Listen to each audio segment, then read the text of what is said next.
जिनकी पुनित पावन पवित्र शिव महापुराण की कथा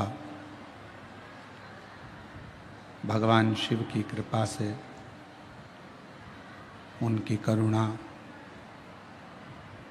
उनकी उदारता से आप और हमको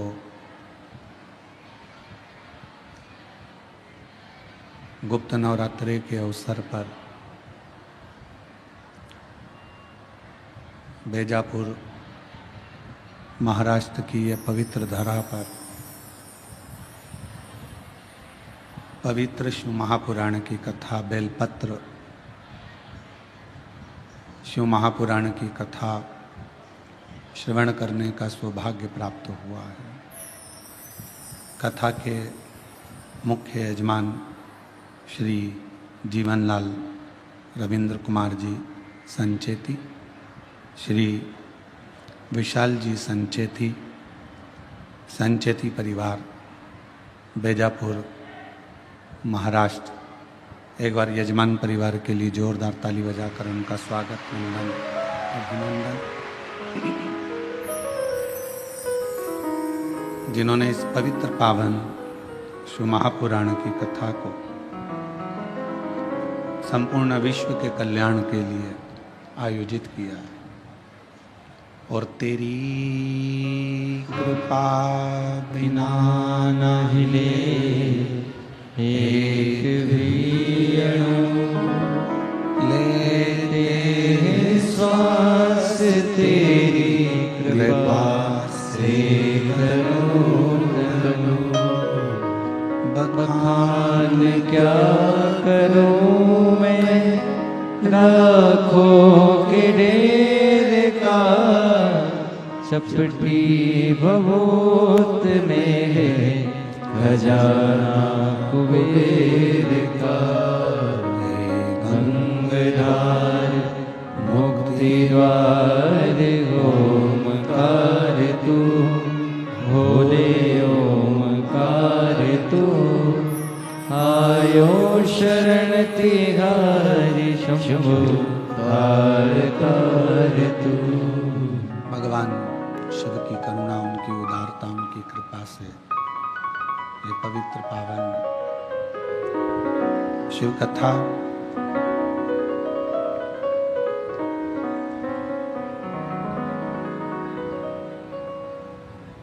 शिव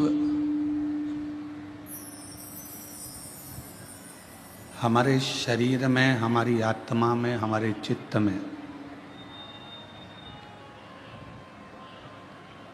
और हमारी व्यवहारिकता में ऐसा कोई क्षण, ऐसा कोई पल, ऐसी कोई घड़ी नहीं जाती जिस समय पर शिव हमारे करीब में नहीं रहता।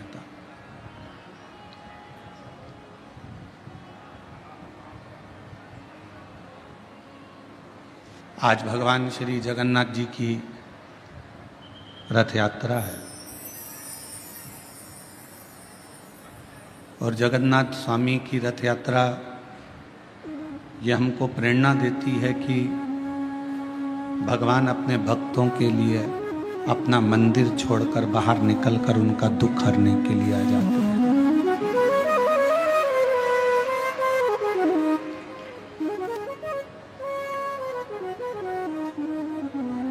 केवल एक सनातन धर्म, एक ऐसा सनातन धर्म, एक ऐसा धर्म है जिस सनातन धर्म के अंदर एक विश्वास का प्रतीक भगवान को माना जाता है।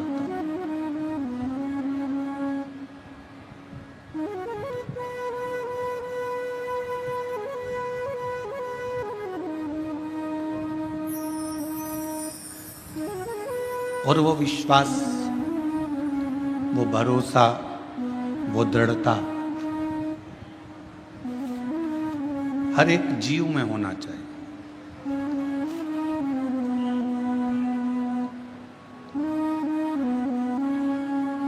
जितना जितना भरोसा, जितनी जितनी दृढ़ता, जितना जितना विश्वास आपका परमात्मा के प्रति बढ़ता चले जाता है, उतना परमात्मा को आपके दरवाजे पर आपका दुख मिटाने के लिए आना ही पड़ता है।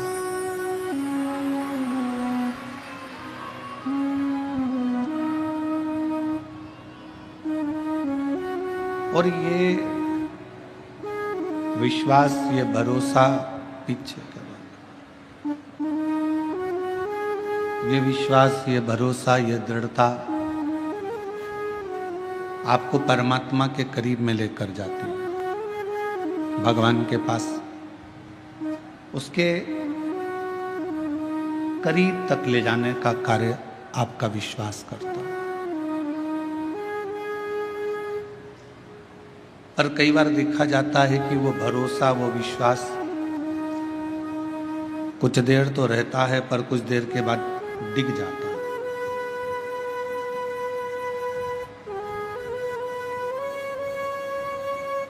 एक बार शिव महापुराण की कथा में आपको एक बात कही थी कि घर में फर्नीचर कम होगा, चल जाएगा, घर में फर्नीचर कम रहेगा, चलेगा, पर आपका नेचर संसार में कम नहीं होना चाहिए, वो नहीं चलेगा।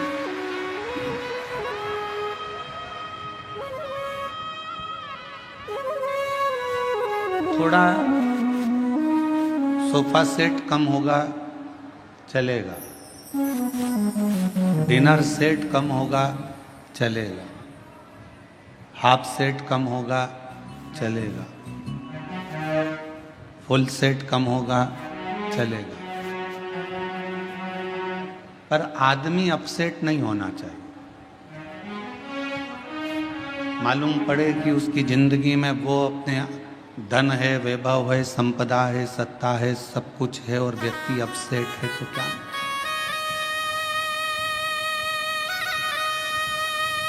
क्या करोगे उस धन का, उस दौलत का, इस संपदा का, उस सत्ता का, कि जिसमें व्यक्ति का माइंड ही सेट नहीं, मन ही सेट नहीं।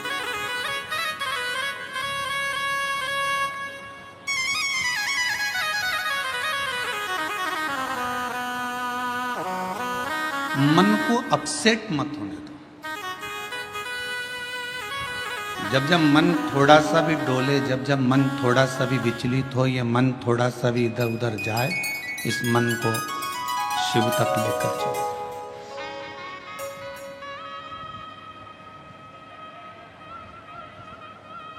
और जब ये मन शंकर तक पहुंच जाएगा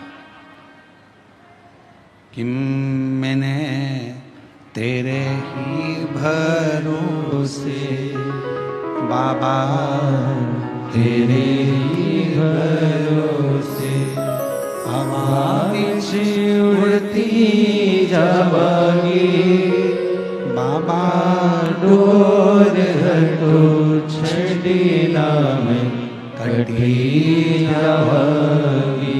भोले मैं तेरी पतन शंभो, मैं तेरी पतन हवा विच उड़ती जावांगी, बाबा डोर हटो छड़ी नाम कटी जावांगी। भोले मैं तेरी पतन शंभु, मैं तेरी पतन। अगर मन स्थिर नहीं है, मन सेट नहीं है, तो फिर परमात्मा भी करीब में नहीं है। 5 कर्मेंद्री, 5 ज्ञानेंद्री, ये 10 जो इंद्रियां हैं, ये कैसे भी संयम में आ सकती है।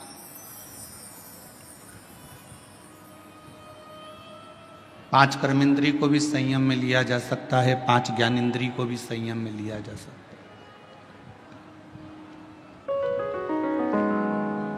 10 इंद्रियों को संयम में लेना सरल है, पर 11वें नंबर की जो इंद्री है मन, इसको संयम में लेना कठिन है।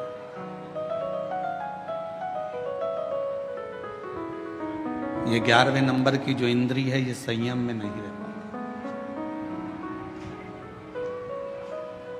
इतनी विचलित। आप आए हो कथा सुनने के लिए, बहुत दूर दूर से आए हो। हम जब आ रहे थे तो हमने देखा कि जितनी भी रोड है और जितनी भी कॉलोनियां हैं आप लोगों की गाड़ियों से भरी पड़ी हुई है। लाखों की संख्या में आप यहाँ पहुँचे हो। पंडालों में पांव रखने की जगह नहीं है। आज कथा का दूसरा दिवस, ये स्थिति है तो 7 दिन में क्या होगा ये तो भोलेनाथ जी ही जाने।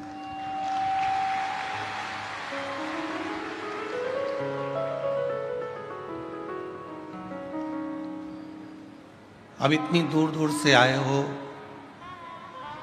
मोटरसाइकिल वाला मोटरसाइकिल चला रहा होगा, पति गाड़ी चला रहा होगा, तुम पीछे बैठी होगी। हमारा जीजा गाड़ी चला रहा होगा, जीजी पीछे बैठी होगी, तो कंधे पर हाथ रख कर बोल रही होगी धीरे चलाओ कीचड़ हो रहा है।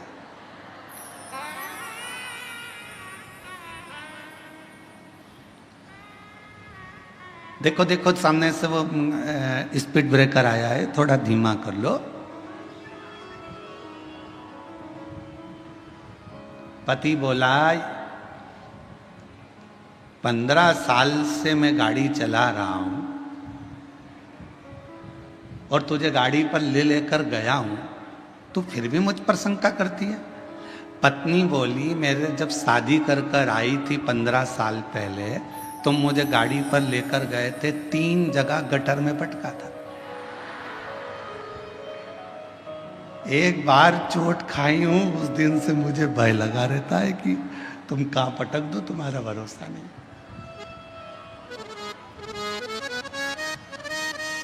अरे वो तो तू नई नई आई थी ना, तो तेरे को बिठा के प्रैक्टिस कर रहा। अच्छा अच्छा।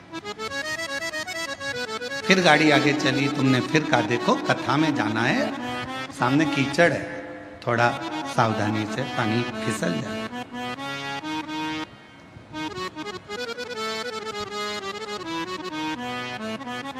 ड्राइवर गाड़ी चला रहा है, तुम बाजू में बैठी हो और फिर कह रही हो ए भाई थोड़ा होले होले चला।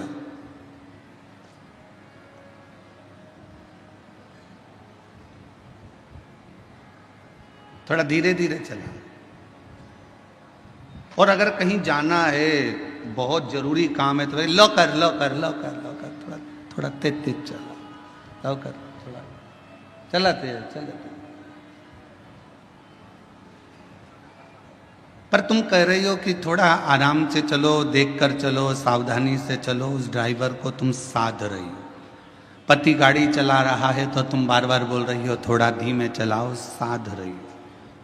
शिव पुराण यही कहती है 5 कर्मेंद्री 5 ज्ञानेंद्री ये संयम में हो सकती है, पर ये मन रूपी जो इंद्री है ना, इसको हर आधे या 1 घंटे में बोलना पड़ता है, थोड़ा संयम में रहे।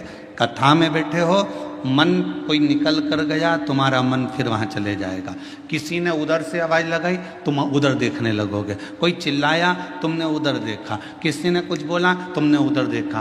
मन को फिर खींचा, कथा में लग जा, आराम से, ध्यान से। गाड़ी वाले को जैसे बार बार बोलती हो, वैसे अपने मन को भी थोड़ा संयम करने का प्रयास करो। 3 घंटे की कथा में, ये कथा में मन लग जाए।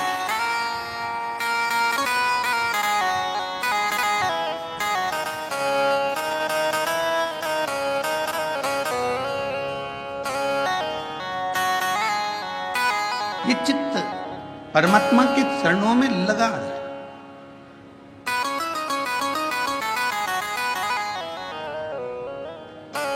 कल एक बहन जी ने प्रश्न लिखकर भेजा था, पत्र हम लेकर नहीं आए।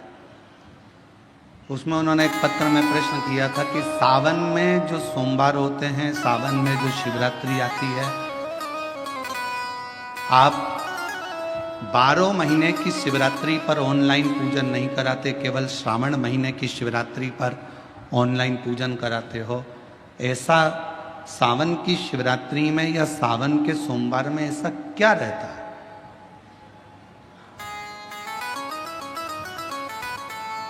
श्रावण की शिवरात्रि में, श्रावण के सोमवार में इतना महत्व क्या रहता है कि आप 12 महीने शिवरात्रि पर ऑनलाइन पूजन नहीं कराते, पर सावन के महीने की शिवरात्रि आई कि आप ऑनलाइन पूजन कराते हो और पूरा विश्व, देश, भारत देश ही नहीं पूरे विश्व में, विदेशों में भी लोग ऑनलाइन पूजन करते। आखिर क्या रहता है? मेरा मेरी जीजी से, मेरी बहन से निवेदन है, तुम दुनिया के साल भर में कितने भी व्रत कर लो, तुम कितने भी उपवास कर लो, तुम कितनी भी पूजन कर लो, तुम कितना भी अनुष्ठान कर लो, सारे व्रतों पर, सारे अनुष्ठानों पर, सारी पूजन पर सावन के महीने के जो सोमवार होते हैं, जो शिवरात्रि होती है, जो प्रदोष होती है, ये पूरे साल के व्रतों पर प्रबलता प्रदान करते हैं, बल देते रहते हैं।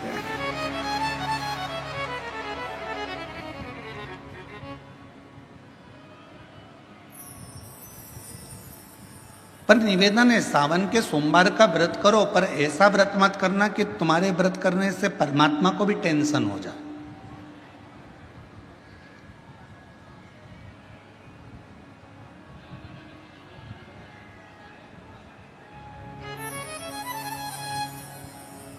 कई माताएं व्रत कर लेती हैं, मेरा सावन का महीने में व्रत है, पूरा 1 महीना व्रत करूंगी, 1 लौंग खाऊंगी, 1 गिलास दूध लूंगी, इसके सिवाय कुछ नहीं लूंगी, 1 फल खाऊंगी, इसके सिवाय कुछ नहीं। बहू बेचारी बोल रही, मम्मी शुगर ऊपर नीचे हो जाएगी, तुम्हारा बीपी ऊंचा नीचा हो जाएगा, तुम तो खाओ पियो।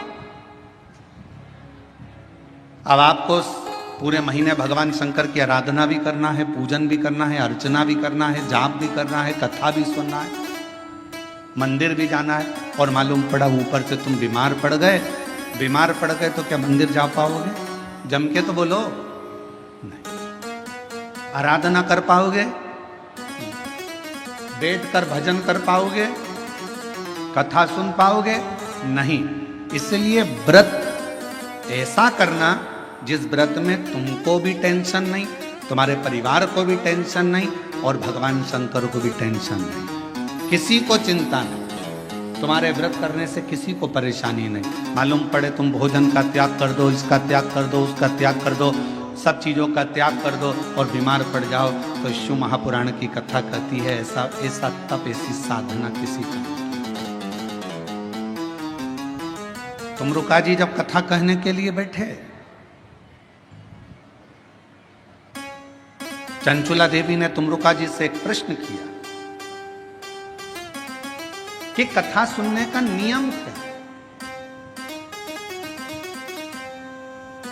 गीता प्रेस गोरखपुर की शिव महापुराण की कथा लेकर आना, उसमें पढ़ना शिव महापुराण कथा महत्तम।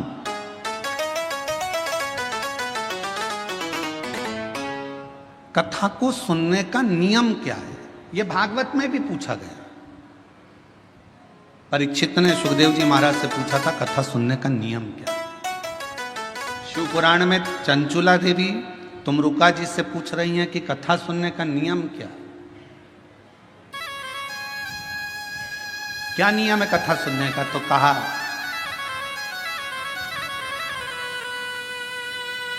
एक समय फलहार करो, शिव महापुराण की कथा को श्रवण करो,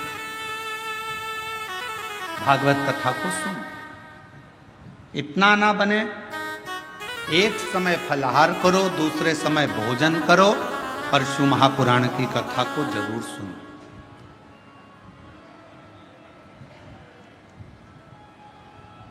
और इतने में भी काम ना चले तो शिव महापुराण की कथा में तुमरुका जी ने चंचुला देवी से कहा दोनों समय भोजन करो, पर शिव महापुराण की कथा जम के बोलो, सुनो नहीं, जरूर सुनो। और यहां तक कहा यदि इतने में भी काम ना चले, दोनों समय भोजन में भी काम ना चले, तो टिफिन लेके कथा में चलो, पर शिव महापुराण की कथा जरूर सुनो। जैसे लोगों की आदत रहती है ना, वो जेब में रखा रहता है, और जैसे ही कथा में उसकी तो आदत हर एक घंटे में उसको खाना है मल मूल के, अब उसकी तो आदत में रहता है, तो कथा में बैठे बैठे विचार करता रहता है, बस जल्दी से महाराज जी भजन गाए। उसको क्या मालूम कि ये शिव पुराण की कथा में इसमें तो एक भजन भी आ जाए तो बड़ा मुश्किल है। फिर वो जेब में से एक भजन आएगा, जब वो निकालेगा मलेगा, जैसे ही महाराज जी भजन गाएंगे फटकी मारेगा, और जैसे ही महाराज जी कहेंगे हारा हारा, उतनी देर में तो उसने निपटा लिया, गया।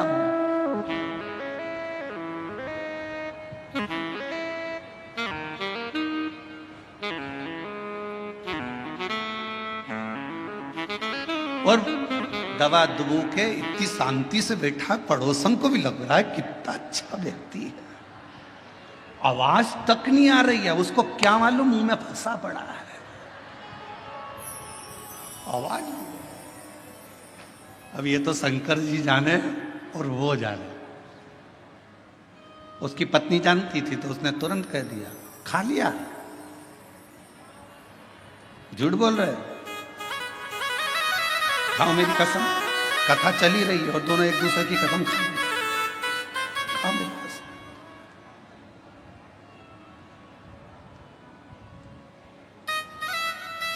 चित्त ना जाए, मन को स्थिर रखिए, शिव तत्व की ओर, शंकर जी की ओर। और ये 10 इंद्रियां को संयम करना सरल है, पर 11वें नंबर की जो इंद्री है मन, इसको संयम करना, इसको संयम करना बहुत कठिन। ये मन बड़ा चंचल है, कैसे तेरा भजन करूं, जितना इससे समझाऊं उतना ही।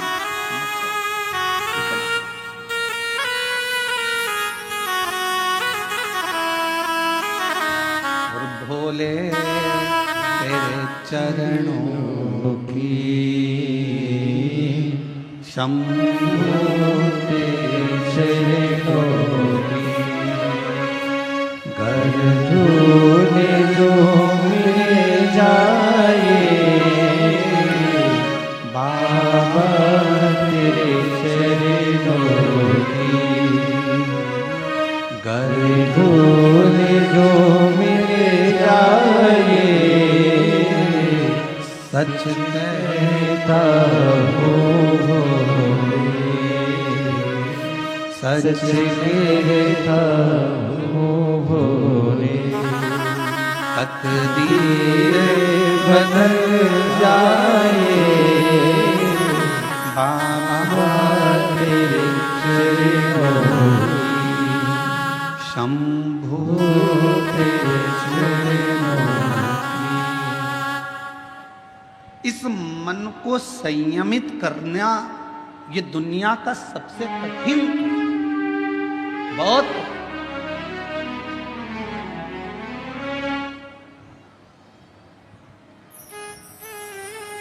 पर तुलसी बाबा ने रामचरितमानस में लिखा कि मन की स्थिरता शिव से मिलाती है। और हम शिव महापुराण की कथा के माध्यम से कहना चाहते हैं, अगर मन को स्थिर करना है तो जिंदगी में एक बार शिव महापुराण की कथा को पंडाल में बैठकर सुनो, मन की स्थिरता किसी होती है वो समझ में। मन की स्थिरता किसको कहते हैं? अभी 10 तारीख को गुरु पूर्णिमा आएगी, सीहोर में भी 5 तारीख से 9 तारीख तक गुरु पूर्णिमा के अवसर पर 5 दिवसीय गुरु महिमा शिव महापुराण की कथा होगी। पूरा विश्व, पूरा देश गुरु बनाने की होड़ में रहे। गुरु मंत्र लेना है, गुरु मंत्र लेना है, कोई कहीं गुरु को, कोई कहीं गुरु को ढूंढेगा। पर शिव महापुराण की कथा कहती है, अगर जिंदगी में गुरु बनाना तो शिव जैसा कोई गुरु बनाना। शिव जैसा गुरु क्यों? बीमार था चंद्र, ससुर ने श्राप दिया था चंद्रदेव को कि तेरे को काया का रोग हो जाएगा, और चंद्र की काया धीरे धीरे टपकने लगी। काया खराब होने लगी, पूरी काया बेकार होने लगी। और जब काया पूरी बेकार हो गई, एकदम दुर्बल सा चंद्रमा हो गया, तब चंद्रमा आखिरी में पूरा गलने ही वाला था, तब भगवान शंकर की आराधना करी। चंद्र को शिव जी ने अपने मस्तक पर धारण कर लिया, अपने पास में रख लिया। गुरु कैसा बनाना? शंकर जैसा कोई गुरु मिले जो ये ना देखे कि आप धनपति हो, करोड़पति हो कि रोड़पति हो, आप गरीब हो कि अमीर हो, आप ब्राह्मण हो, क्षत्रिय हो, वैश्य हो कि शूद्र हो। गुरु की दृष्टि में यह नहीं होना चाहिए। गुरु की दृष्टि में यह नहीं देखा जाता कि आप ब्राह्मण हो कि क्षत्रिय हो कि वैश्य हो कि शूद्र हो। गुरु तो गुरु होता है। मेरे शंकर भगवान ने चंद्र को भी अपने पास में रखा, मेरे शंकर भगवान ने राहु को भी अपने पास में रखा, मेरे शंकर भगवान ने केतु को भी अपने पास में रखा, मेरे शंकर भगवान ने 9 ग्रह अपने पास में रखे। और मेरे शंकर भगवान ने जब भुजंग सांप, जिसको दुनिया का कोई व्यक्ति अपने पास में नहीं रखता, कौन होगा जो अपने घर में सांप को रखेगा? कोई सांप को अपने पास नहीं रखता, मेरे शंकर भगवान ने उस भुजंग सांप को भी अपने पास रखा। कौन होगा जो भूत प्रेत डाकनी पिशाचनी पिशाचों को अपने पास रखता होगा, जिसकी भाषा तक कोई नहीं जानता, जिसके बोलने का तरीका कोई नहीं जानता? भगवान 33 कोटि देवता में कोई देवता ऐसे नहीं थे जो भूत और प्रेत को अपने पास में रख लें, डाकनी पिशाचनी को अपने पास रख लें और भूत प्रेत को अपने पास रख लें। कौन रखे? उनकी आवाज नहीं पहचानते, कभी वो चिल्ला देते, कभी वो अपशब्द कह देते, कभी ताना दे देते, कभी अड़भंग का काम कर देते। कोई भूतों को, प्रेतों को, पिशाचों को कोई अपने पास नहीं रखता। पर शंकर भगवान ने देखा ये कहाँ जाएंगे, कहाँ जाएंगे, और उन्होंने एक बार दिल से शिव जी को पुकार लिया। शंकर भगवान ने कह दिया तुम्हें कहीं जाने की जरूरत नहीं है, तुम मेरे शिष्य बनकर रहना, मेरे पास में रहना। जिसका कोई नहीं उसका शिव है।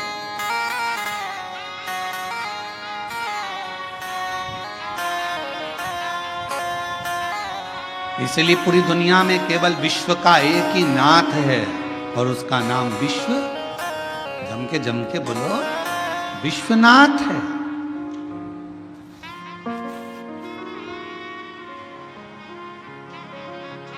विश्वनाथ, पूरे विश्व का एक नाथ। कोई भूखा ना रहे, कोई प्यासा ना रहे, सबका पेट भरा रहे, कोई खाली पेट ना सोए, ये विश्वनाथ का कार्य है। कोई भूखा नहीं।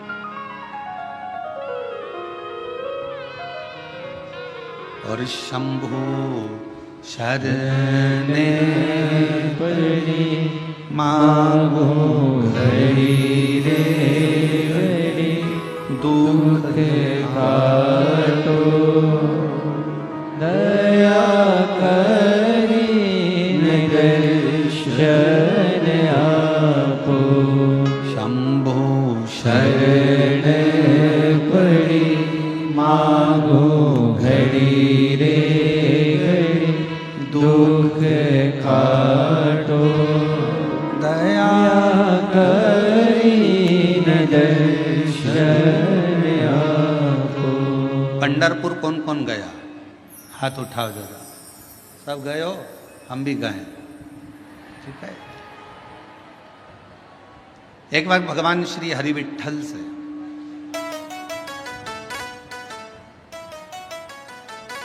पांडुरंगा श्री हरि विठ्ठल से संत तुकाराम जी ने पूछा,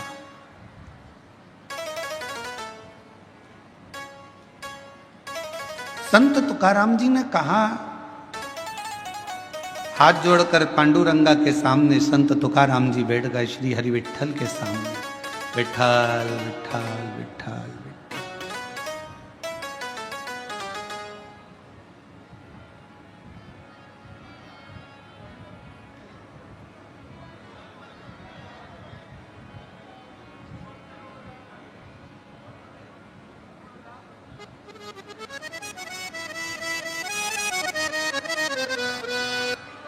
तुकाराम जी सामने, क्या बात है? सबने पूछा तुकाराम जी से, तुम विट्ठल विट्ठल विट्ठल विट्ठल भज रहे हो, क्या आपको अपने घर नहीं जाना?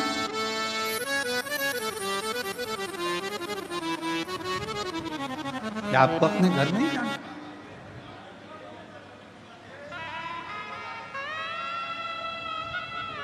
तीन दिन हो गए तुकाराम जी, और 3 दिन से संत तुकाराम जी विट्ठल विट्ठल विट्ठल विट्ठल, पांडुरंगा विट्ठल कहने में।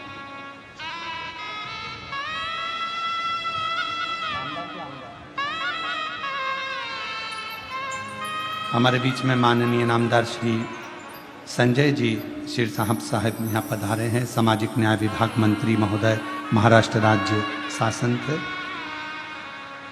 और हमारे बीच में ही माननीय श्री प्रशांत जी बाफना जी, उद्योगपति बेंगलोर से यहाँ पर विराजमान हैं।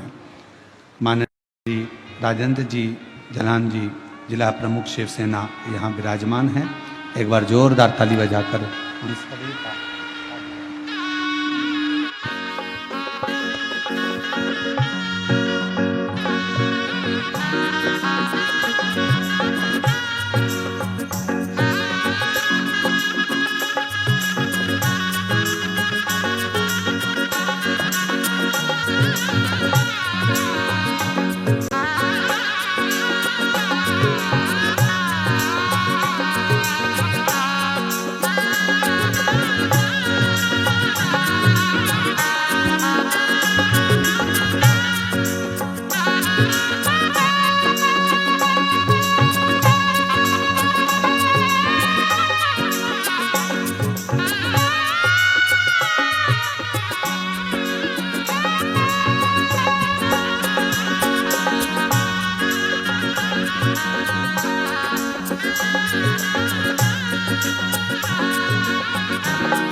शंभु मागो घड़ी रे घड़ी दुख काटो, दया करी दर्शन आपो, शंभु शरण पड़ी मागो घड़ी रे घड़ी दुख काटो, दया करी दर्शन आपो। शिव कथा कर रहे भगवान शंकर का चरित्र का। संत तुकाराम जी 3 दिन से लगातार विट्ठल विट्ठल माजा विट्ठल माजा विट्ठल विट्ठल।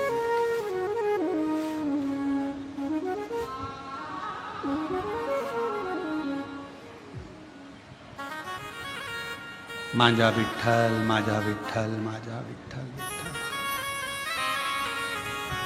अब 4था दिन हो गया। फिर संत तुकाराम जी से पूछा गया कि तुम हमेशा आते थे, दर्शन करते थे, भजन करते थे, कीर्तन करते थे, फिर चले जाते थे, पर आज 4 दिन हो गए तुम्हारे मुख से विट्ठल विट्ठल पांडुरंगा विट्ठल विट्ठल विट्ठल बंद ही नहीं हो रहा। 4था दिन पूरा निकल गया, 5वां दिन आ गया, माजा विट्ठल माजा विट्ठल माजा विट्ठल।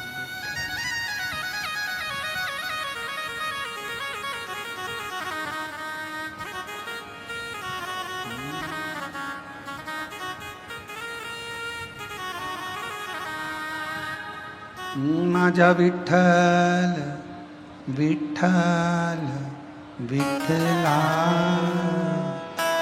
माझा विठ्ठल विठ्ठल विठ्ठला। 4 दिन निकल गए।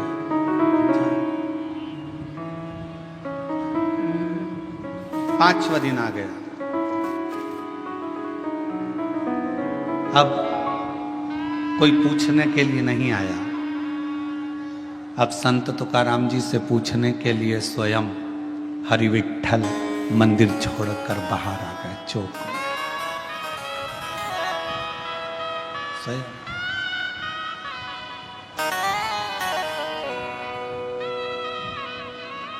गर्भगृह को छोड़कर मेरे विट्ठल पांडुरंगा चौक में, जिस चौक में सभी हरि विट्ठल के भक्त, पांडुरंगा के भक्त फुगड़ी खेलते हैं, उस फुगड़ी खेलने वाले चौक में हरि विट्ठल आए। तुकाराम जी को देखा, तुकाराम जी को देखकर पूछा। अभी तक लोग पूछ रहे थे कि तुकाराम तुम विट्ठल विट्ठल विट्ठल विट्ठल पांडुरंगा जप रहे हो, अब स्वयं विट्ठल आकर खड़े होकर पूछते हैं कि क्या चाहता है, बोल। तुकाराम जी ने कहा मुझे इतना सा पूछना है कि भगवान देवाधिदेव महादेव जब आपसे मिलने के लिए आए तो आपने शंकर भगवान को अपने सिर पर बिठाया, क्यों बिठाया, बस इतना सा पूछना है। हरि विट्ठल ने कहा शिव को मैंने अपने सिर पर इसलिए बिठाया क्योंकि उन्होंने कामदेव को भस्म कर दिया था और अहंकार का त्याग कर दिया था, तो मेरे सिर पर ना काम है ना अहम है,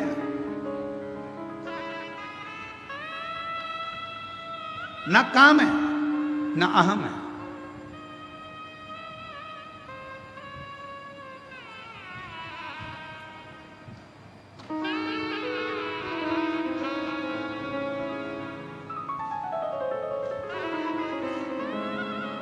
एक लाइन किसी की काव्य की सुनी थी, जो खानदानी रईस हैं वो मिजाज रखते हैं नर्म अपना।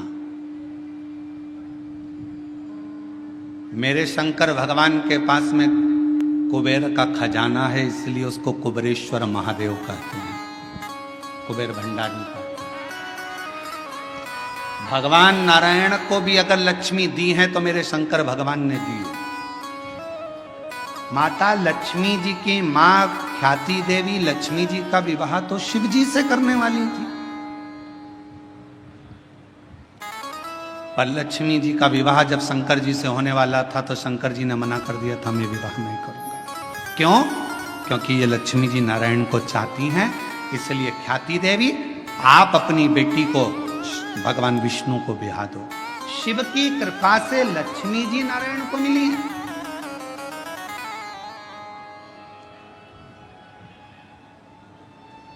और माता लक्ष्मी को भी अगर वैभव दिया है तो मेरे शंकर भगवान ने दिया। कुबेर का भंडार अगर किसी को दिया है तो मेरे शंकर भगवान ने दिया, शिव ने। और शिव की नम्रता, मेरे भगवान शंकर की नम्रता, मेरे शंकर भगवान की शीतलता, करुणा कितनी विचित्र है। कोई आया भंगेड़ी कहकर चले गया, कोई आया गंजेड़ी कहकर चले गया, कोई आया अपशब्द कहकर चले गया, कोई ने कह दिया यह पशुओं का देवता है, इसका नाम पशुपतिनाथ।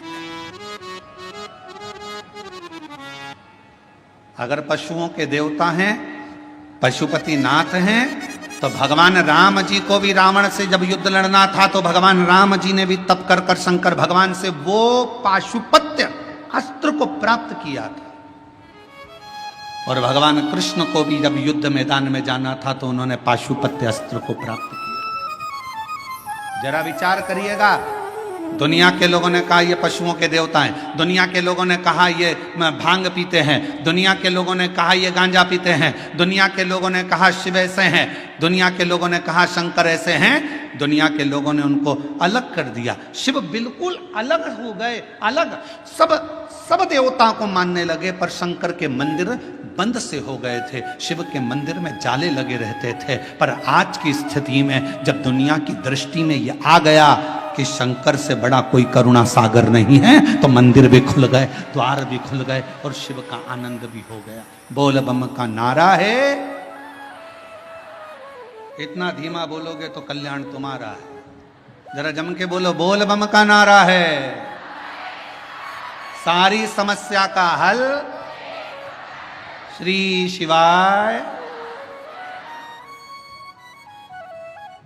दुनिया की दृष्टि में आ गया कि शिव की नम्रता क्या है, दुनिया की दृष्टि में आ गया शिव की कोमलता क्या है, दुनिया की दृष्टि में आ गया कि शंकर की करुणा क्या है।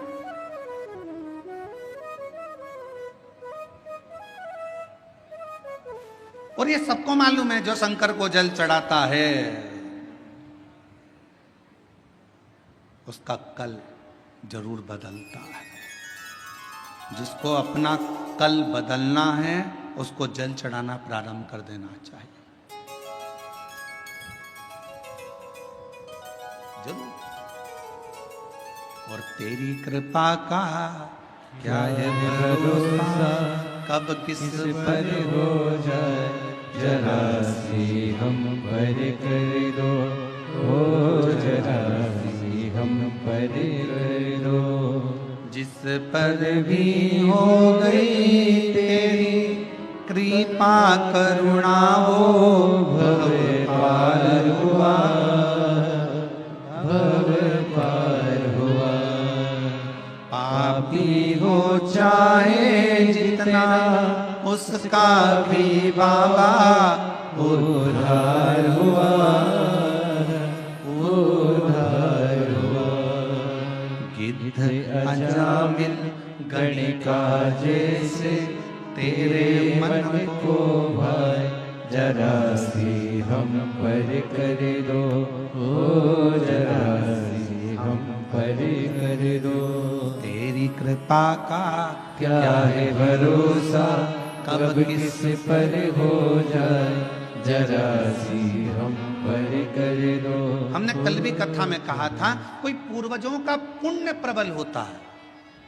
आपके पिता, आपके दादा, आपके परदादा, आपकी माता, आपकी दादी, आपकी परदादी, आपकी धर्म पत्नी की माता, आपकी धर्म पत्नी की माता की माता, उनकी दादी, दोनों पक्ष, एक धर्म पत्नी के मायके का पक्ष और एक पति के पूरे पक्ष, ये दोनों के 71 पीढ़ी का जब पुण्य प्रबल होता है तब किसी परिवार में एक बार शिव महापुराण की कथा हो पाती है। धन एकाग्रित करना सरल है, पैसा इकट्ठा करना सरल है, व्यापार बढ़ाना सरल है, व्यवहार बढ़ाना सरल है, पर अपने कुल में एक बार शिव महापुराण की कथा का आयोजन करना बहुत कठिन है। क्योंकि जब कोई पुण्य की प्रबलता हो, एक धर्म पत्नी का भी पूरा कुल 71 पीढ़ी, कहीं मायके की कोई शुद्ध भाव से भगवत भजन की रमी हो, कहीं इधर भी पति का पूरा कुल, कहीं परमात्मा की दादा परदादा पिता पर कोई पुण्यता होगी, तब जाकर कोई पुण्य की गुल्लक प्राप्त हुई होगी और वो फूटी हुई होगी। आज संचेती परिवार अगर इस कथा का यजमान पद ग्रहण करा है तो देवता भी कृपा कर रहे होंगे कि ये करुणा का एक आनंद सुख है, ये मौका मिला। और शिव महापुराण की कथा करवाना कोई सरल विषय नहीं, इतनी अड़चने आती है क्योंकि शंकर की कथा है, ये कोई साधारण कथा नहीं है।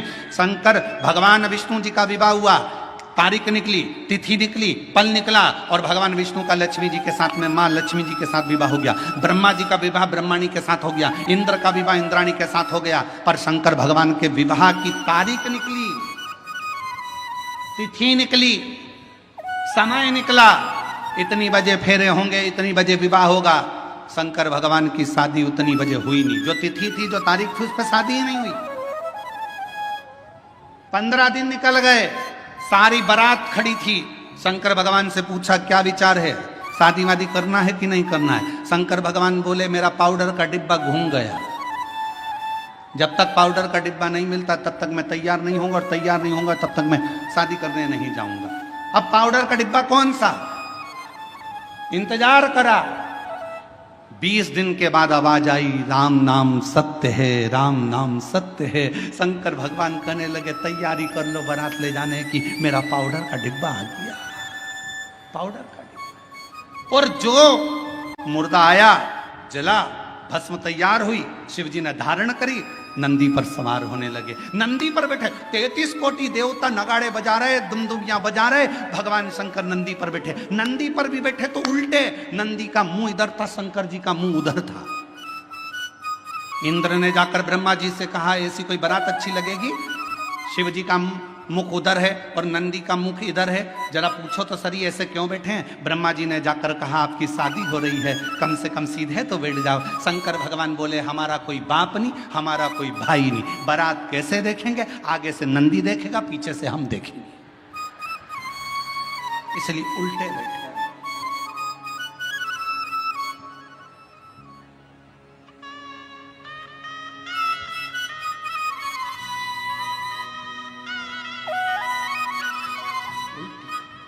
बारात थोड़ी सी दूर चली और बारात थोड़ी सी दूर चलने पर जब शिव जी की बारात थोड़ी दूर पर चली, चलने के बाद में शंकर भगवान ने देखा मेरा एक गण साइड में पेड़ के ऊपर उल्टा टंगा हुआ है, मेरा भूत प्रेत उल्टा टंगा है।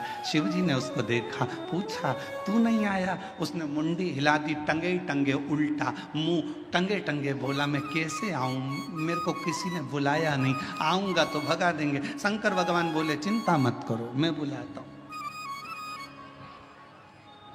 शिव जी ने डमरू खड़काया, देवताओं ने आकर कहा तुम्हारी शादी हो रही है, बैंड बाजे हम बजा तो रहे हैं, तुम्हें बजाने की जरूरत क्या है? शंकर भगवान बोले शादी मेरी तो बाजे भी मैं ही बजाऊंगा।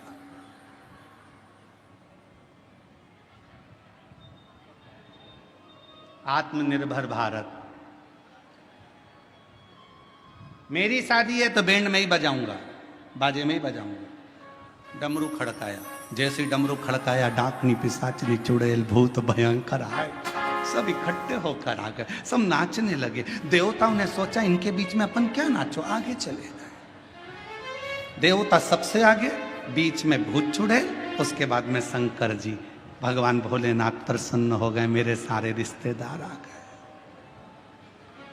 इंद्रदेव ने ब्रह्मा जी से कहा प्रभु देवता आगे नाच रहे हैं, कोई भांगड़ा कर रहा है, कोई कत्थक कर रहा है, कोई गरबा कर रहा है, कोई कुछ कर रहा है, पर भूत चुड़ैल जो नाच रहे हैं इनके नाचने का पता नहीं पड़ पा रहा कि ये कौन सा डांस है,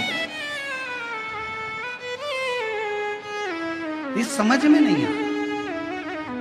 इतने में ब्रह्मा जी ने इंद्र से कहा जो देवता नाच रहे वो भांगड़ा कत्थक गरबा ये सब समझ में तो आ रहा है ना? हाँ, पर ये भूत चुड़ैल समझ में नहीं आ रहा है, क्या नाच रहे हैं? ब्रह्मा जी ने कहा जो भूत चुड़ैल शंकर जी की शादी में नाचे इसी को लोग कलयुग में डिस्को कहेंगे,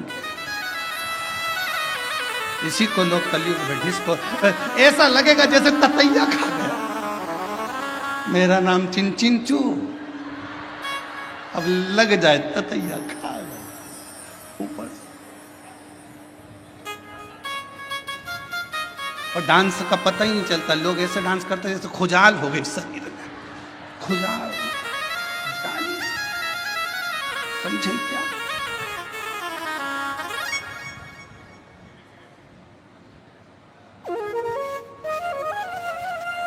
इसी को डिस्को कहें, इसी को डिस्को। अब शंकर तो शिव है, अड़भंगे, सबको साधा मेरे शंकर ने, सब। शिव के पास कोई अहंकार की कोई भी एक परिभाषा नहीं, अहंकार का कोई संबोधन नहीं। भगवान पांडुरंगा हरि विठल से स्वयं संत तुकाराम जी पूछ रहे हैं कि शिव को आपने सिर पर बिठाया, क्यों? क्योंकि उन्होंने काम को जला दिया था, अहंकार को नष्ट कर दिया था।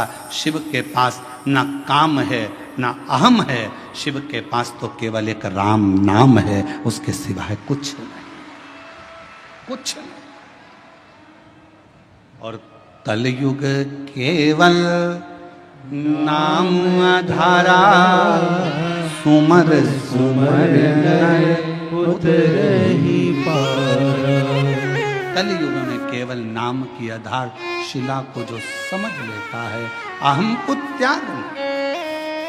दुनिया की सबसे बड़ी बीमारी एक ही है, व्यक्ति का अहंकार। शुगर की दवाई बाजार में मिल सकती है, बीपी की दवाई बाजार में मिल सकती है, कमर दुखे तो दवाई बाजार में मिल सकती है, आंख दुखे तो दवाई बाजार में मिल सके, कान दुखे तो दवाई मिल सके, पर अहंकार की दवाई बाजार में नहीं मिलती है। अहंकार को समाप्त करने की दवा मेरे शंकर भगवान के पास है। मेरे वो ना काम रहने देता है ना अहंकार रहने देता, दोनों का त्याग करवा देता, दोनों।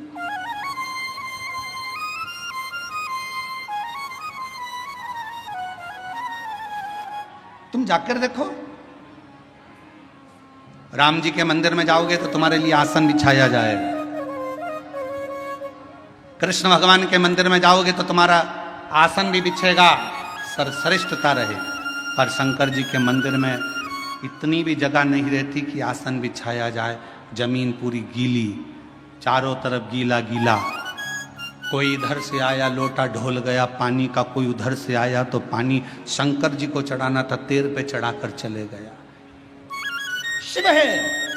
तुम कितने भी करोड़पति हो, धनपति हो, वैभवपति हो, सत्तापति हो, चाहे तुम्हारे पास में कितना भी वैभव है, पर शंकर के मंदिर में, शिव महापुराण में और शंकर जी के दरवाजे पर अहंकार समाप्त हो जाता है। वहां तुम्हारे पास क्या है क्या नहीं वो पूरा समाप्त हो जाता है। वो तुम्हारे घर पर होगा, शंकर के दरवाजे पर तो केवल एक शून्यता रहती है और वो शून्यता में शिव बसता है, और वो बसता है तो जीवन का कल्याण करता है।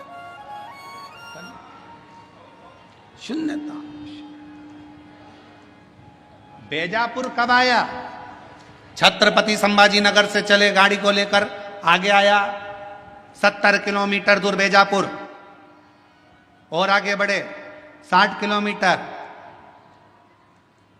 और आगे बढ़े 57, 56, 55, 54, 53, 52, 51, फिर और आगे बढ़ते बढ़ते 50, फिर 49, ऐसे चलते चलते चलते चलते चलते चलते धीरे धीरे और आगे बढ़े। बेजापुर 10 किलोमीटर, बेजापुर से और आगे बढ़े, वहां से और आगे बढ़ते बढ़ते बेजापुर फिर 9, आप लोग बोलते जाओ 8, फिर 7, बेजापुर 6, 5, 4, 3, 2, 1। उसके बाद बेजापुर आते से ही मिलेगा शून्य। बोलो सही है कि गलत है? अरे जम के तो बोलो। बेजापुर कहां आया? जहां शून्य आया, जीरो आया, समझ लो वहां बेजापुर आ गया। छत्रपति संभाजी नगर यहां से जा रहे हो, चलते चलते 70 किलोमीटर से बढ़ते बढ़ते 10 किलोमीटर पे पहुंचे। 10 से 9, 8, 7, 6, 5, 4, 3, 2, 1 और बाद में शून्य आ गया। छत्रपति संभाजी नगर आ गया। पुणे गए, चलते चलते शून्य आ गया। बेंगलोर गए, चलते चलते शून्य आ गया। मुंबई गए, चलते चलते शून्य आ गया, तो मुंबई आ गया, पुणे आ गया। शून्य पर स्थान नियुक्त है। उसी तरह जब तुम्हारे भीतर एक शून्यता, ये कुछ भी मेरा नहीं है शिव शंकर, सब तेरा है, जब एक शून्यता आकर खड़ी हो जाएगी, समझ लेना तुम शिव के दरवाजे पर आ गए और शिव तुम्हारे हृदय में आकर विराजमान हो गया। शून्य है।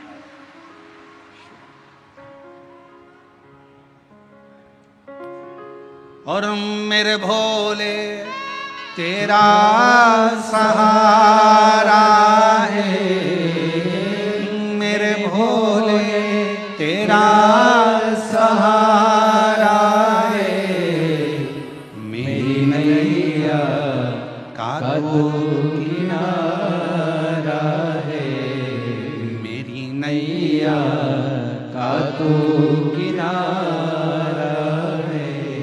मेरे बाबा तुझे पुकारा है, मेरे बाबा तुझे पुकारा है, मेरी नैया का तो किनारा है, मेरी नैया का तो किनारा। उस शिव को समझने के लिए शून्यता की जरूरत पड़ती है। हमारे नासिक क्षेत्र में, हमारे महाराष्ट्र में प्याज बहुत होता है। बोलो सही है कि गलत है? काय की खेती ज्यादा हो रही है? प्याज की। और हमने देखा जब हम लोग कथा करने के लिए जा रहे थे, शाहदा गए, नासिक गए और भी जगह, छत्रपति संभाजी नगर आए, जब आ रहे थे जा रहे थे तो हमने देखा वहाँ पर प्याज के बड़े बड़े, बहुत बड़े बड़े गोडाउन टाइप के बने, और उन प्याजों के लिए इतने सारे पंखे चल रहे थे, पंखे। तो हमने गाड़ी रोकी, हमने पूछा क्यों भैया ये पंखे क्यों लगाए? तो कहा ये प्याज के लिए पंखे लगाए। बोलो सही है कि गलत? प्याज के लिए पंखे क्यों लगाए? तो कहा अगर सड़ जाएगा, गर्मी रहती है तो अंदर से सड़ जाता है, तो पंखे लगाना जरूरी है। फिर हमने देखा कि एक खटिया पर एक पिताजी बैठे थे और वो एक पुष्टे से हवा कर रहे थे। तो हमने पूछा भैया ये कौन है? तो क्या हमारे बाप है, हमारे पिता। तो हमने कहा प्याज के लिए तुमने 50 पंखे लगाए, बाप के लिए एक भी पंखा। तो फिर उस गोडाउन वाले ने पूछा तुम कौन हो? हमने कहा सीहोर वाले। अच्छा मिश्रा जी? हमने कहा। उन्होंने कहा हमारा नाम लेके तुम कहीं बोलना मती। हमने कहा कसम से नहीं बोलेंगे, तुम्हारा नाम तो लेंगे ही नहीं, पक्का। वो तो आज कथा में बेजापुर में बात निकली तो बोल दिया, पर नाम नहीं बोलूंगा, और तुम बोलोगे तो बोल भी दूंगा, नाम नहीं। लगाए प्याज के लिए 50 पंखे, बाप के लिए पुष्टा। अरे ये चमक, ये दमक, फूलवन में महक, सब कुछ सरकार तुम्हारे पिता से तो है। बाप के लिए भी एक पंखा लगा सकते थे तो जीवन का एक आनंद प्राप्त हो जाता। ये सब बहुत बहुत विचारणीय है।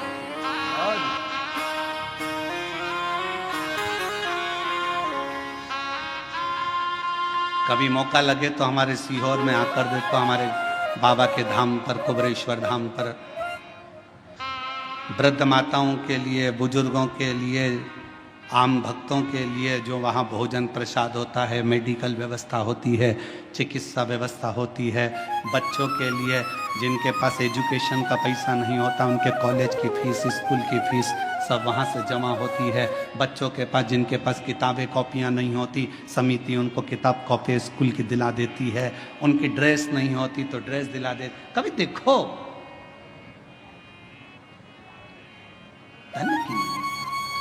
भाव की मूर्ता, सारी डिग्रियां, सारा वैभव पृथ्वी वाले देखेंगे।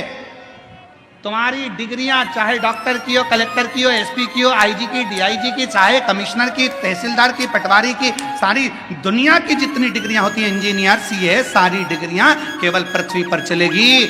वहां तो एक ही डिग्री चलेगी, तूने अपने माता पिता की सेवा कितनी करी, तूने भूखे को भोजन और प्यासे को पानी कितना पिलाया। वहां एक ही डिग्री देखी, वहां नहीं देखा जाएगा कि तेरे पास डिग्री कौन सी थी। नहीं साहब मैं इंजीनियर, नहीं साहब मैं मजिस्ट्रेट, नहीं साहब मैं इस फलाना कोर्ट का मजिस्ट्रेट हूँ, मैं इतनी बड़ी पदवी पर रहा हूँ। भगवान भी कह देगा नीचे बैठे रे, फालतू बात करना मत, नीचे चले डिग्री, ऊपर चले तेरे कर्म, कर्म के सिवाय ऊपर कुछ नहीं चलता। इसलिए फिर निवेदन, मत बुरे कर्म कर बंदे वरना पछताएगा, भगवान की आंखों से तू बच नहीं पाएगा, तू बच नहीं पाएगा। ऊपर जाते से ही कह दिया जाएगा तेरा क्या होगा रे कालिया, होगा क्या तेरा, तेरे कर्म के लेख से तुझे प्राप्त होगा कि तुझे क्या देना। क्या कितनी सुंदर कथा है।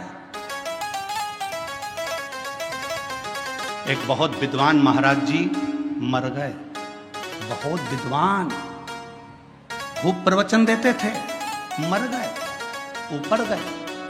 वैकुंठ का दरवाजा बंद था, सब लाइन लगा के खड़े थे।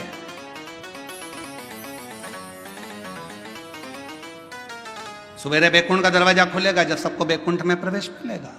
वैकुंठ जाने की लाइन में महाराज जी भी खड़े थे। महाराज जी से आगे एक व्यक्ति और खड़ा था, टोपी लगाया था, जीन्स पहना था, थोड़ी थोड़ी जगह से फटी हुई थी, जोरदार जूते पहना था, चाबी का छल्ला घुमा रहा था।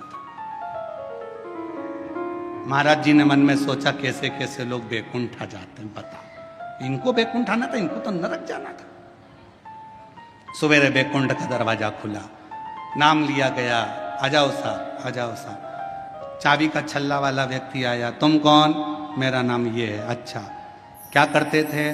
गाड़ी चलाता था, बस। अच्छा, एक काम करो, बैकुंठ में वो सामने एक जो महल बना है उसमें चले जाओ, चांदी का सिंहासन है, सोने का पलंग है, डनलप के गद्दे हैं, अप्सराएं आएंगी, आपको भोजन कराएंगी, पंखा झेलेंगी, सोने की थाली में आपको भोजन करना है। वाह वाह वाह, धन्य, इतना सुंदर बैकुंठ। हाँ।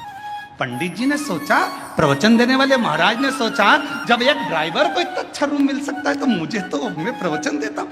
आओ, तुम कौन? मैं प्रवचन देता था। एक काम करो, वो सामने जो टूटा हुआ जो झोपड़ा है उसके अंदर चले जा, आटा रखा है, खुद की रोटी बनाना, खाना, सब्जी बोना, खाना। इतने में तो पंडित जी चिल्लाने लगे, मैं प्रवचन देने वाला, मैं कथा कहने वाला, इतना बड़ा महाराज, इतना बड़ा महाराज, और उस गाड़ी के ड्राइवर को तुमने एसी का रूम दिया और मुझे टूटा हुआ झोपड़ा। इतने में धर्मराज ने कहा, यहां पर न्याय चलता है। महाराज जी बोले, न्याय नहीं, यहाँ न्याय चलता है, पैसा चलता है, रिश्वत चलती है, तुमने उससे कुछ ले लिया होगा, यहाँ फालतू बात मत करो, यहाँ न्याय चलता है। तो न्याय कैसा? मैं इतना प्रवचन देने वाला, मुझे टूटे झोपड़े में भेज दिया, वो गाड़ी चलाने वाला, उसको एसी का रूम दे दिया, डनलप का गद्दा, चांदी का पलंग, सोने का सिंहासन, सोने की थाली में रोटी, ये कैसे हो सकता है? इतने में धर्मराज ने कहा, भाई यहाँ कर्म देखा जाता है। महाराज वो गाड़ी चलाता था,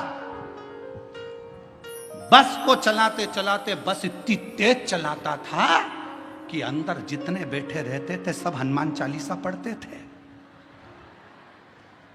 जय हनुमान ज्ञान गुण सागर, जय कपीसति लोक उजागर, रामदूत अतुलित बल रामा, अंजनी पुत्र पवन सुत रामा, महावीर विक्रम बजरंगी। कांपते, राम नाम लेते, भगवान को पुकारते। इसलिए वो मरा तो उसको एसी का रूम मिला। महाराज तुम प्रवचन देते थे तो लोग दीवार से टिक टिक के, इसलिए उसको बैकुंठ में एसी का रूम और तुमको टूटा झोपड़ा मिला। इतना कर्म का लेख देख। इसलिए मेरी जीजियों, मेरा ध्यान देना, तुम सो मत जाना। तुम सो गई तो सियोर वाला निपटा तो मालूम पड़े बेचारे को टूटा झोपड़ा मिले सो तो काम। तुम जागती रहना, और बोलो तो बीच बीच में चिल्लाना चालू करता हूं, जागते रहो। अरे हम तो बाबा के भरोसे चलते हैं, हम तो बाबा के भरोसे चलते हैं। ये दुनिया वाले जलते हैं, ये दुनिया वाले जलते हैं। भोले बाबा के भरोसे चलते हैं, ओ घड़दानी के भरोसे चलते हैं। डमरू वाले के भरोसे चलते हैं, काशी वाले के भरोसे चलते हैं। शिव के पास ना काम है ना अहम है। काम भी दूर, अहम भी दूर। और जिसने काम का भी त्याग कर दिया, अहम का भी त्याग कर दिया, वहां मेरे हरि विठ्ठल उसको अपने शिव अपने सिर पर बिठा लेते हैं।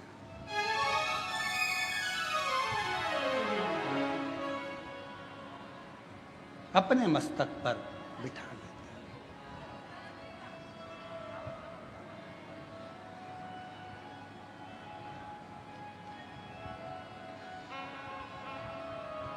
फिर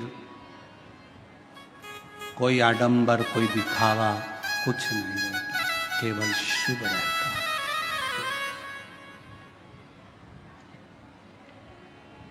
वो एक लाइन आप लोग गाते हो ना, देहाची तिजोरी भक्ति चाची उघड़दार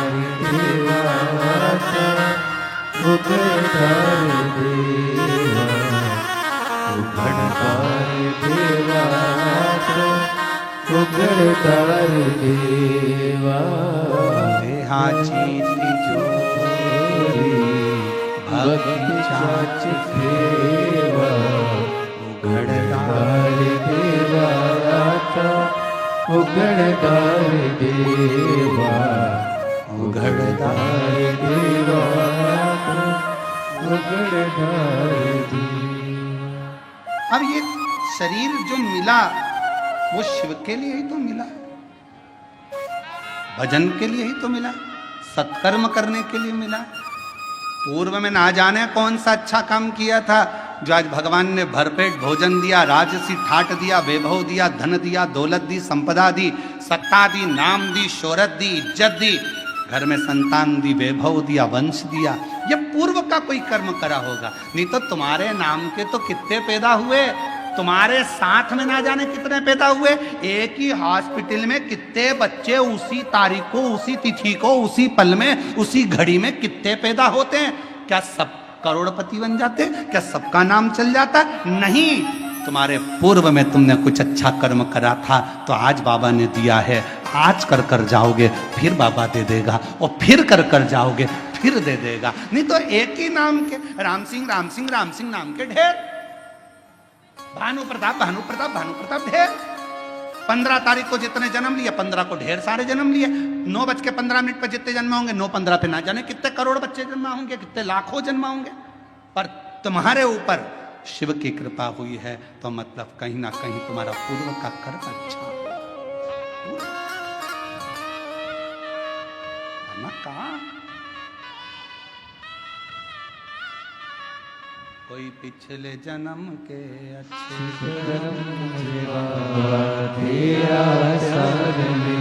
कोई पिछले जन्म के अच्छे कर्म मुझे बाबा तेरा। ये पूर्व का कर्म अच्छा था, अच्छी पत्नी मिल गई, अच्छा पति मिल गया, अच्छे बच्चे मिल गए, अच्छा कुटुंब मिल गया।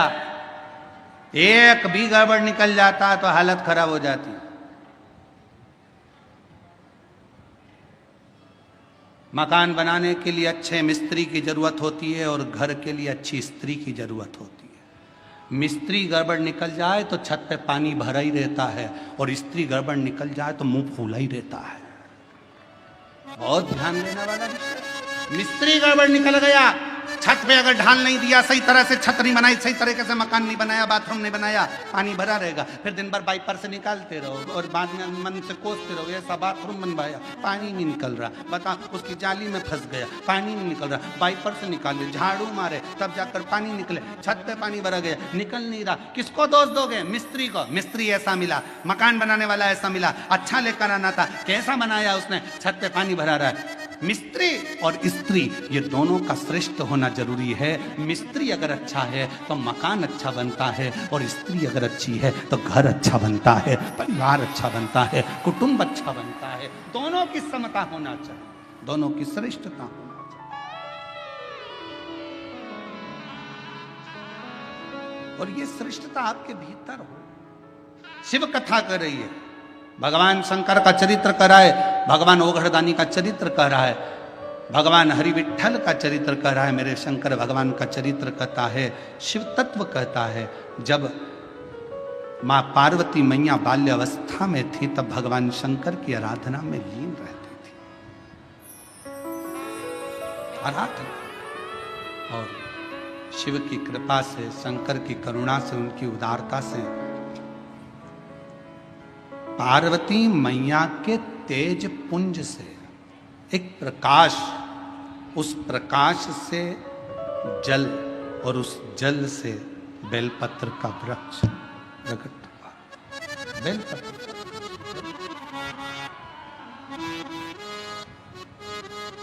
और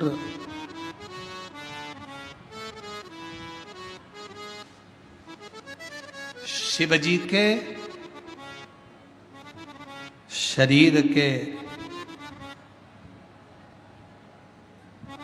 शिवजी के नेत्र अश्रु से, शरीर के भाग के जल से, रुद्राक्ष का पेड़, रुद्राक्ष का पौधा होता है।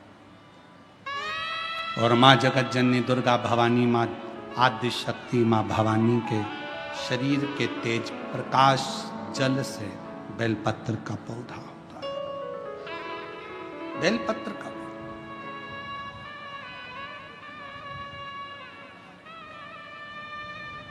पूरे विश्व के जितने श्रोता शिव जी के, शंकर जी की पवित्र कथा को सुन रहे हैं, आपसे निवेदन, चातुर्मास के 4 महीने में एक नियम बनाओ। मैं ज्यादा कुछ ना कर सकूं तो 4 महीने में कम से कम 4 पौधे मैं बेलपत्र के जरूर लगाऊंगी। कहीं ना कहीं बेलपत्र का वृक्षारोपण जरूर करूंगी। क्यों? मान लो हम चले भी गए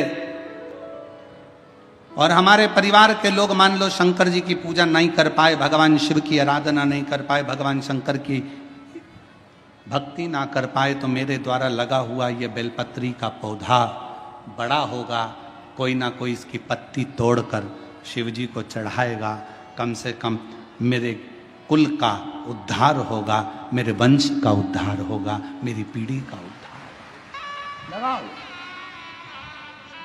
हम ज्यादा पौधे लगाने का नहीं बोल रहे आपसे तो 4 महीना चतुर्मास के 4 पौधा लगाने का एक बना लो कि मुझे एक बेलपत्री का पौधा हर महीने लगाना है। और वो पौधा ऐसा मत लगाना जैसा दुनिया के राजनेता लगाते हैं, सुबह लगाते हैं शाम को बकरी खा जाती है।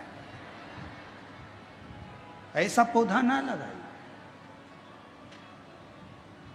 बुरा लगे तो बोल देना, रे भाई हो, हमारी बात का लोगों को बुरा बहुत लगता है इसलिए अभी बोल दे रहे हैं, क्षमा मांगते हो। ऐसा पौधा ना लगाइए कि सुबह लगाया शाम को बकरी खा गई। नहीं, पौधे का ध्यान देना है जाकर। और पौधा इतना सा भी मत लगाना कि उसको पनपने में टाइम लगे। थोड़ा बड़ा करो अपने घर के अंदर, एक गमले में लगा लो।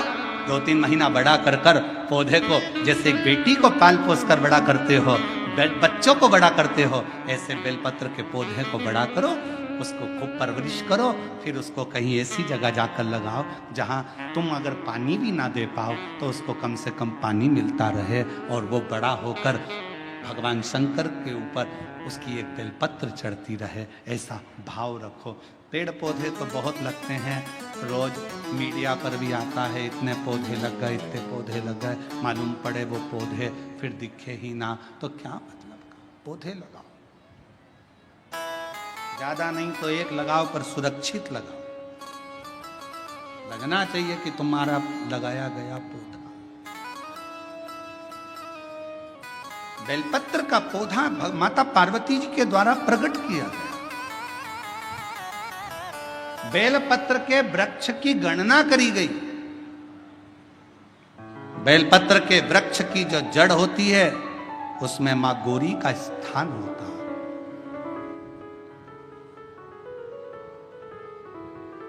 बेलपत्र की जड़ में महागौरी है, बेलपत्र के तने में माहेश्वरी है, बेलपत्र के शाखाओं में दक्षिणायनी माता है, बेलपत्र की पत्ती में मां पार्वती है, बेलपत्र के फल में मां कात्यायनी है और बेलपत्र के उस सुंदर आनंदमय फूल में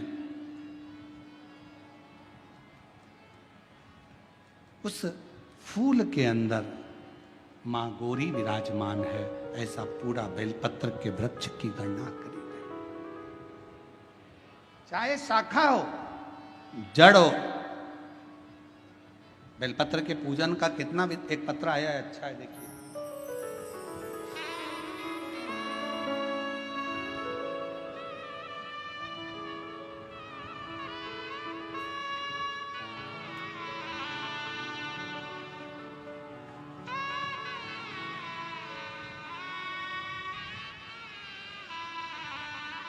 मेरा नाम प्राजक्ता चौहान।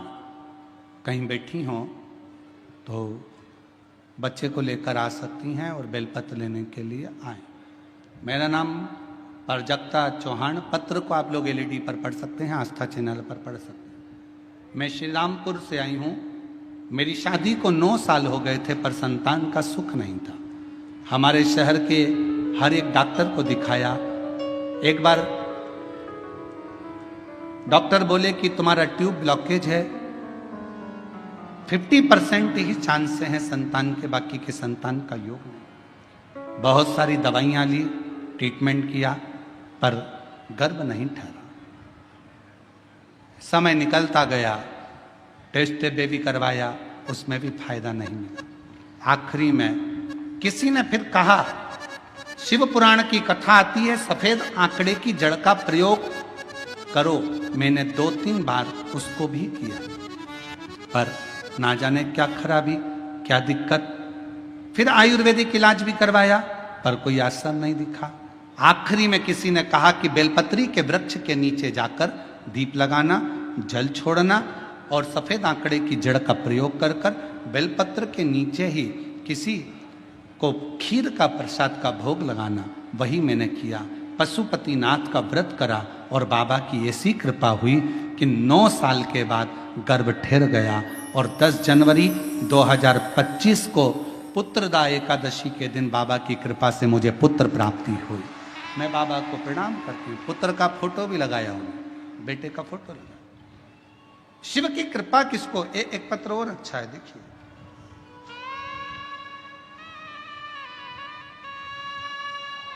मैं अश्विनी अमोल गायकवाड़, मेरी शादी 2016 में हुई थी, पर मेरे यहां संतान का सुख नहीं था।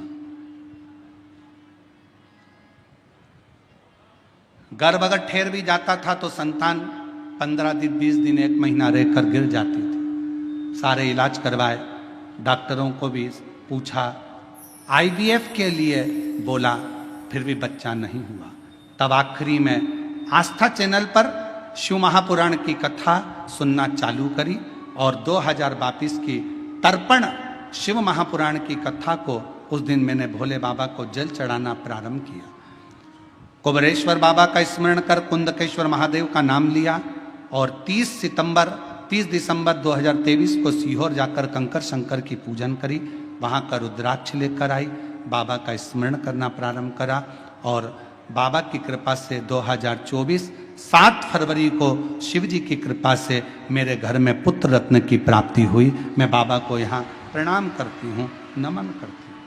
आप शंकर जी के मंदिर पे गए हो, एक बेलपत्र अगर आपको शिव जी के मंदिर में चढ़ी हुई भी मिल जाए, उसको उठा लो और उस बेलपत्र को धोकर वापिस भगवान देवाधिदेव महादेव के मंदिर में भगवान शंकर को फिर पुनः चढ़ा दो। वापिस उसी बेलपत्र को फिर चढ़ा दो।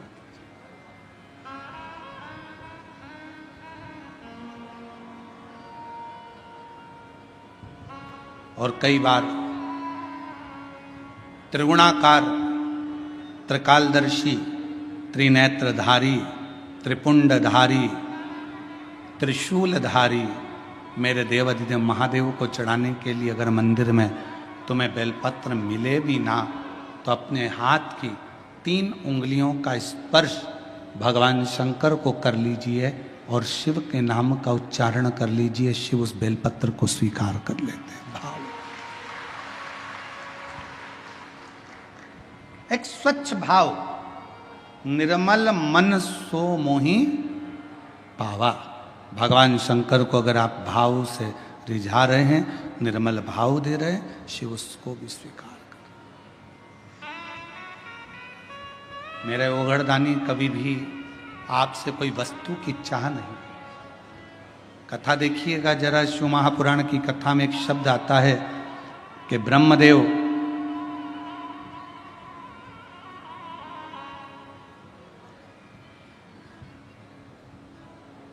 भगवान नारायण के सामने जाकर कहते हैं कि मैं शिव को नहीं स्मरण करता।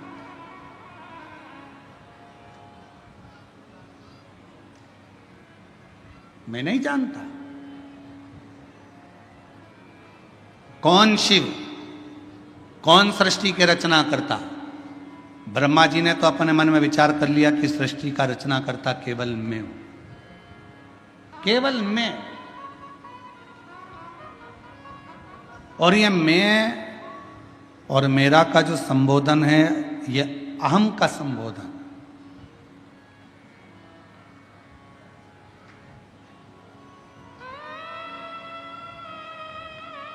महाराज, हाथ की लकीरें भले आपके हाथ की मुट्ठी में बंद हो, हाथ की लकीरें भले आपके हाथ की मुट्ठी में बंद हो, पर मुट्ठी में ये लकीरें बंद कर सकते हो पर काबू नहीं कर सकते। आपके हाथ की लकीरों में जो लिखा है वो काबू में तो केवल एक देव अधिदेव महादेव ही कर सकता है, उसके सिवा कोई नहीं कर सकता। कोई कौन करेगा? एक पत्र आया, एक पत्र में उसने लिखा, मेरा नाम सुनीता प्रकाश हिवाले है, मैं बेजापुर की रहने वाली हूं, मेरा मोबाइल नंबर ये है।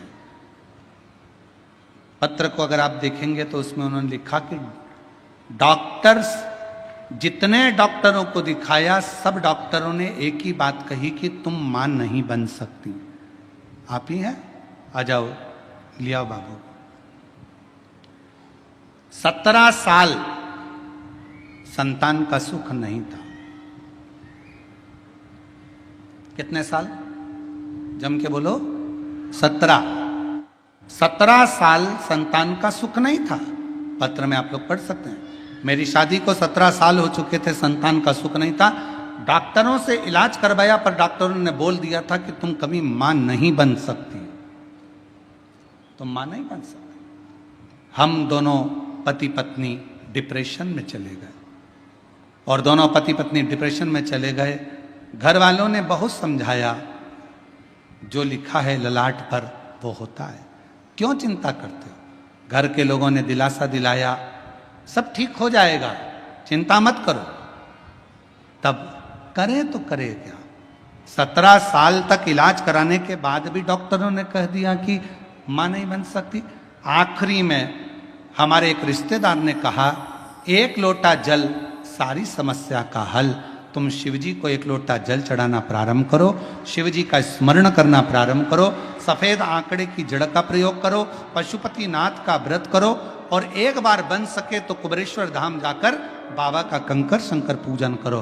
मेरे बाबा की ऐसी कृपा हुई, 17 साल के बाद 21 अगस्त 2023 को बाबा की कृपा से हमारे यहाँ 21 अगस्त 2023 श्रावण के पहले सोमवार को ही मेरे बाबा ने पुत्र रत्न की प्राप्ति कराई। मैं बाबा को यहाँ प्रणाम करने के लिए 17 साल के बाद। और एक पत्र में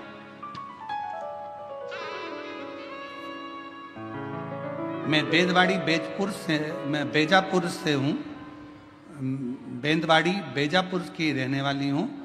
मेरा नाम रेखाबाई नंदू कहारे है। 18 साल तक संतान का सुख नहीं था, और 18 साल जब संतान का सुख नहीं आया तो डॉक्टरों को दिखा दिखा थक गए। तब आखिरी में किसी ने कहा, शिव महापुराण की कथा आती है, वो प्रदीप मिश्रा वाचता है, कथा सुनना प्रारंभ करी और बाबा का पशुपति नाथ का व्रत किया, और बाबा की कृपा से आज हमारे घर में 18 साल के बाद संतान की प्राप्ति हुई। मैं बाबा को यहाँ प्रणाम करने के लिए आई। कहीं यहाँ बैठी हो तो बच्चे को लेकर आ सकती हैं। मेरा नाम रेखाबाई नंदू कहारे, मैं बेंदवाड़ी बेजापुर से रहने वाली हूँ। मेरा बच्चे का फोटो भी है। शिव तत्व किसको कहते हैं? एक विश्वास, एक भरोसा, एक दृढ़ता, एक भरोसा, एक दृढ़ता, एक विश्वास आपके भीतर प्रकट करें। और जब विश्वास, दृढ़ता, भरोसा पूर्ण होगा तो शिव मिलेगा।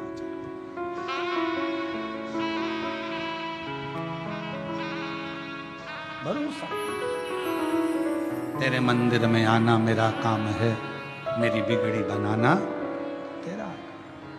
ब्रह्मा जी के मन में एक संशय था कि सृष्टि की रचना तो मैं करता हूं, सृष्टि का रचना करता तो मैं हूं, तो फिर शिव कौन? शिव कौन? शिव क्या? हमारे मन में भी यह भाव उत्पन्न हो जाता है कि घर में चला रहा हूं, परिवार में चला रहा हूं, कुटुंब में चला रहा हूं, सब काम मैं कर रहा हूँ। और सत्यता देखी जाए, अगर ये शरीर से श्वास चली जाए तो चलाने वाला तो कोई और है, हम तो केवल एक निमित्त मात्र हैं जो निमित्त मात्र हैं जो चलाते हुए दिख रहे हैं। बाकी के हमारे हाथ में कुछ नहीं है, कुछ नहीं। और प्रभु आपकी कृपा से सब काम हो रहा है। प्रभु आपकी कृपा से सब काम हो रहा है। करते हो भोले बाबा, मेरा नाम हो रहा है। करते हो भोले बाबा, मेरा नाम हो रहा है। आपकी कृपा से सब काम हो रहा है। भोले आपकी कृपा से सब काम हो रहा है। हम केवल एक निमित्त हैं, आप केवल निमित्त हैं। करने वाला तो वो है जो कर रहा है।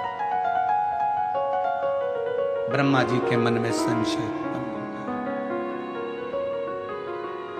एक बड़ा सारा पर्वत था, उसको घुमाया, अग्नि का एक खंभ प्रकट हो गया, शिवलिंग की आकृति का।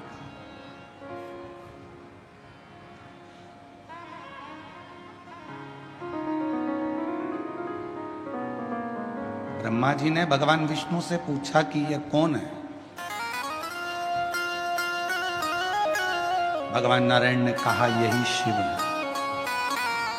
एक प्रतीक चिन्ह,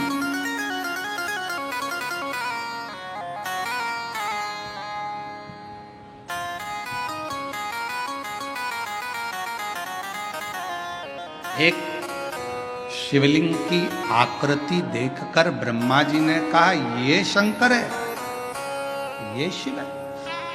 हाँ, यही शंकर, यही शिव है, यही शंकर, यही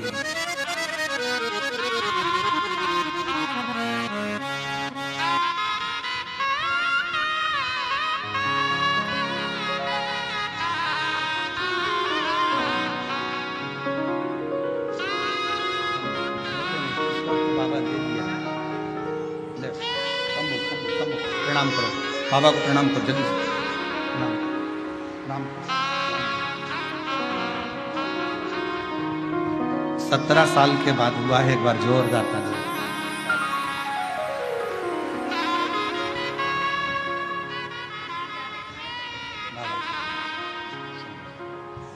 प्रभु आपकी कृपा से सब काम हो रहा है।